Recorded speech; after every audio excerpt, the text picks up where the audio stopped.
My wife was pregnant with my child, but refused to treat me like the father or let me touch her bump, so I gave her an ultimatum. She then revealed a dark secret that changed everything. When my wife first became pregnant, she instantly started acting cold towards me, so much so that she wouldn't let me go to ultrasounds and wouldn't even let me feel the baby kicking in her belly. Her therapist suggested that this could be because she feels resentment towards me. He fully believes that because I have a 5-year-old daughter from a previous relationship, my wife doesn't feel special having my child. Ever since the therapist has explained this to her, my wife has completely gone off the rails. During our baby shower last week, she interrupted the entire celebration to tell everyone that this will not be my first kid, and that if anyone sees her distancing herself from me, not to ask her about it as it might trigger her. On top of pulling public stunts, she is also nasty and vile to me in person. If I ever mention anything about her bump, she comments about how my ex's was probably bigger. She refuses to acknowledge that I am the father of the baby, going as far as calling me the nut donor to her mother. If we go out together, she wears the loosest clothes so I don't see her bump. I'll even see her pull her shirt down when she sees me come into the room so I don't see her bump. She sat on me the other day, and her bump was right in my face, and I ran my hands over it, telling her, "You are the most beautiful woman I've ever seen. You already are a great mom to Leah, my 5-year-old daughter from the previous relationship, and I can't wait to see you as our family grows." This the first times I was really able to feel her bump, so I rested my hand there and said, "I love you so much already. I'm so excited to meet you. I hope you have your mom's eyes." She moved off of me and said, "I know your ex had a bigger bump than me. I bet it was fun seeing Leah move all the time. You don't have to act like you care. I know you've done this before." I said, "I don't think about it that way. Leah is special, but this is a completely new and different special because it's with you, and our baby is someone completely new and special." She began to leave the room, and I could see her shoulders shaking from crying. I am 100% positive she is not cheating, nor has she ever. I just cannot wrap my head around why she doesn't want me to be happy about this. Thing is, the rest of the time is completely normal as long as I don't mention the baby. She is affectionate, initiates intimacy, and brags about what a good husband I am and how great I've made this pregnancy. We plan for our future, have date nights, and do everything else. Unfortunately, we had a fight where I snapped. I had a break between clients at work, so I went to a local baby store and got a lot of things she had planned for the baby and nursery from her Pinterest board. I came home and surprised her with flowers, a prenatal massage certificate, her favorite food, and the baby items. She seemed very grateful, but when I came home after going back to work, the items were no longer there. She said she returned them to buy Leah stuff, as Leah was going to feel left out. I lost it. I cried for the first time in our marriage and yelled that having a child with her was the worst mistake I've ever made, that at least my unfaithful ex gave me the chance to know my unborn child. I said that I didn't care about the baby because she wouldn't even let me bond with it. Note, I do care and have since she told me, but I was trying to hurt her like she hurt me. I told her that I hope she was as miserable as she made me and that she better be prepared for a custody dispute. She simply said, "I know you don't care about the baby, but I'll die before you take my baby from me." What? I have begged her to let me interact with her and our baby. I told her what I said above, and she responded that I had those experiences already, so it shouldn't matter. I asked her if the baby was mine. "I know it is, but I was just being mean." She threw her phone at me and said, "Yes, go through it. I'll do a paternity test, whatever you need." I called her parents and asked them to go to our house as we were having a disagreement, and I went to a hotel. I do not want to stress her or our unborn child, and I really want to repair this, but I truly don't know how. I'm staying at an Airbnb for now until we can figure this out, but I truly don't know what to do. I miss her like crazy, and I can't even begin to understand why she wants to behave this way. I have apologized for what I said, but I can't take back my words, and I worry about when our baby is born, if she will even want to be a family with me, or let me have anything to do with our baby. What should I do? Update 1. After I posted and stewed for a little while and had a couple of drinks, I called my father-in-law. He and my wife are very close, and I respect his opinion. He has been married for a long time, seems to have a happy marriage, and has good relationships all around with his family. I didn't specify what issues we were having, but since he was over at my house while I was staying in an Airbnb, it was no secret we were having problems. He has more of a traditional marriage, and at some point, he asked what I had to lose by putting pressure on her to talk. I said I feared I would push her away more, and he pretty much told me that I was already living in a separate house from my pregnant wife, freaking out about a potential divorce. What did I have to lose? He advised me to be a man and come back to my house and lay it on the line. I told him I'd be coming over the next day. They asked if they could take Leah to buy some sparklers for the upcoming holiday and spend the night at their house. I agreed, and when I went to my house the next day, I came in with flowers and stuff to make dinner. dinner. My wife asked what I was doing there, to which I replied that I live there and would like to sit down and talk. I gave a long apology for my actions and words. When I finished, I said it was her turn to tell me what was going on. She tried to claim nothing was wrong, that everything was okay. After a while, I said my heart was broken, that we have been through some tough things together, fought for each other, and now she was sitting there lying to my face. We both sat there, and she cried for about 30 minutes until eventually she said she felt like our relationship would end if she was honest. I said I would hear her out, no matter what. She admitted that it was hard for her because this would be her first child, and not mine. She didn't think it would bother her, but it did once she became pregnant. She confessed that she laid in bed at night thinking that if my ex had wanted to raise Leah, we would still be a family together, and she wouldn't matter. She expressed that seeing me emotional about our baby, wanting to touch her bump, or treating her well, made her think of me and my ex, and how I had already done all of the things she was excited to do with me. Near the beginning of her pregnancy, she had told a close friend that she couldn't wait to have a baby with her soulmate. Her friend replied that she didn't think soulmates had other children or baby mamas, saying that soulmates were two people meant only for each other. This upset her deeply, and she asked if I thought we were soulmates as she did. She described herself and our unborn child as my sloppy seconds family, saying that no one grew up dreaming of having kids with multiple different people, and that she was just the substitute when the family I wanted didn't work out. She also shared that she had found some old images of my ex on social media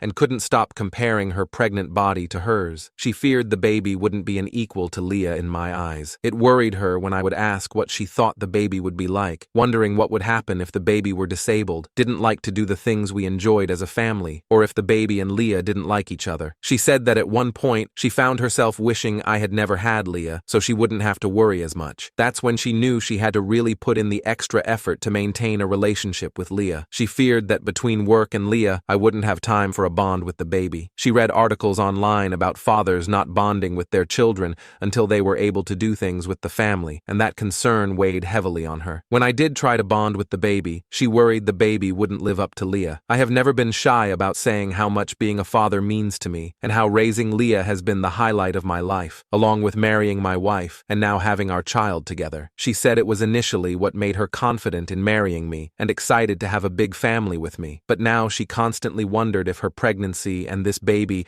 would be a highlight or a burden for me, because the stress is the same, but the newness wasn't. She worried that a newborn and then a toddler wouldn't be as interesting to me as Leah, who is capable of doing activities. She showed me a million articles of different men explaining they didn't bond with their children until they were 4+ years old. She also showed me videos where people say things they did with their first kid and then get more relaxed as they have more children. She said it freaked her out because it was clear people stopped caring the more children they had. She said there were times she felt she was ruining our family and coming between me and Leah. For example, at the zoo, she cried on the way to the hospital because she was afraid Leah would hate her and resent the baby for cutting our zoo time short, and that I would be upset about spending my time off work at the hospital instead of doing the activities we had planned with Leah. While I work, Leah and my wife spend a lot of time out of the house, going to the library, local parks, etc. One of their favorite activities is biking together, and we bike together on weekends as well. We have lots of local trails, but due to her pregnancy, she has not been able to bike. As a result, we've been doing more indoor activities. My wife said that when I'm at work, Leah kept saying she hated her because she didn't get to go on her new bike as often anymore. I said I would discuss it with Leah because that is unacceptable. My wife asked me not to, since there would be so many changes soon for Leah, and it hurt her because she missed biking together as well. A couple of months ago, my wife asked me and Leah if we wanted to read stories together. Leah chose the first story I read, and my wife chose the second, her favorite childhood story, for me to read to the baby, and Leah, since it helps promote brain activity and bonding. After that, I read another book of Leah's choosing. While I was at work the next day, Leah ripped the pages out of the book my wife chose. My wife said she was going to tell me, but her friend, the same one who says we aren't soulmates, said I would think she was making it up and that it seemed like she was trying to come between me and Leah. I asked her why she didn't tell me any of this, and she explained that she didn't feel comfortable because her thoughts didn't even make sense to her. She wanted me to spend time with Leah so she didn't feel left out or jealous, but when I did, she felt upset that I wasn't spending more time with her. She loves Leah, but wishes we had our first kid together. She wants me around, but also feels upset and guilty when I give her and our unborn baby attention. She said she feared that I would think she was trying to come between me and Leah, even though she wasn't. By the time I realized something was truly wrong and started to ask what was wrong, if she needed therapy, etc. She said she realized she was acting poorly, but didn't want to admit to herself that she missed out on a lot with me. She doubled down as it was hard to face that she made her fears a reality by pushing me away and not letting me care. She said she felt she couldn't start over and that her first pregnancy was a somewhat bad experience because of her own actions. At this point, I realized how terrible I had been. I apologized for making her feel like she couldn't come to me about anything. She said when she researched her feelings, she found a bunch of forums where people were calling the posters evil for their feelings about their stepchildren, and she feared I would feel the same. She said if I had told her I felt about Leah the way she felt about Leah, it would make her angry and upset, so she couldn't see how I wouldn't feel the same. We both cried for a long time. I tried to reassure her. I told her how much I loved her, how excited I was, that she was the family of my choosing and my soulmate, and that the universe knew that Leah and I needed her, which is why circumstances allowed us to be a family. She apologized for the way she treated me and said she wanted to make it right. She said she had wanted to apologize when I was beginning to have my meltdown, but was surprised when I yelled, and she realized she might have messed up beyond repair to get that reaction from me. We continued to cry for a long time, and she asked if I wanted to feel the baby. Of course, I said yes, and we cried even more. It turned out to be a great evening. I knew things were turning around when she woke me up by whispering, "Baby wants blueberry pancakes." That's Saturday. I don't think I've ever prepared pancakes so fast. I couldn't keep the smile off my face. We ended up going to a pool party a few days later, and she let me choose her swimsuit, a big deal for someone who only wore baggy clothes around me. We took family pictures, and the universe was clearly on my side because on the way home, she asked me to feel her belly, and our baby was hiccuping, something I had never felt before, and a first we could share together. She has even let me help her when she is sick, without making an excuse about Leah. I've learned that when she comes and puts her back to me and lifts her arm, that's my cue to lift her belly up. I now spend a lot of time rubbing and talking to her belly, and rubbing her feet, legs, back, shoulders, and hips. She is sore everywhere at this point. The first 500 times it made me cry. It has been such a relief to be involved. I never thought being tasked with acquiring the most random food items at 2 a.m. would be a great time for me, but it is. It still sucks that I missed out on a lot. I think it sucks for her too. She gets emotional and says a weight has been lifted off her and things are so much easier, and she is upset that she didn't talk to me sooner. I have been working to fix some of my wife's guilt, and I realized there were a lot of simple fixes. For example, I went to my local bike shop and got a pull-behind trailer. Now, I pull her in that, and she can use a small fan and ice packs while Leah rides her bike. I have taken time off work, so I can spend more time with both of them. We are all in therapy, and thankfully Leah's therapist continues to say she is securely attached to both of us, enjoys the time we spend together, is coping very well. Some of her behavior was due to another situation, which we have resolved, and she is excited to be a big sister. My wife was terrified that maybe Leah could sense her attitude shift, but her therapist says that Leah only has one complaint about my wife, that she forgot her candy one time, and then it took 32 whole minutes for the store to deliver it. My wife is in therapy, working to overcome the negative feelings she has. That is pretty much where we are now. We are getting very close to baby time, and working hard to finish preparing. My wife still needs reassurance, and there are a lot of times she brings up my ex. I've found that bringing up our first helps. For example, when she asks about certain things and how they were for me, I'll say, "I don't want to talk about that," and steer the conversation to us. I remind her of our first house, our first vacation, our first kiss, and our first date. I tell her about moments that made me fall more in love with her. I also bring up special memories involving her and Leah, like, "Do you remember when you and Leah made me so-and-so?" That is still one of my prized possessions. It upsets me that my wife suffered for so long. I believe that saying it out loud took a lot of power away from her feelings. I think most people know how badly it feels when you have thoughts that don't feel like your own during a mentally taxing time. I really should have stood up for our relationship and her mental health way sooner. I accepted her brushing me off for far too long when I should have realized she needed help.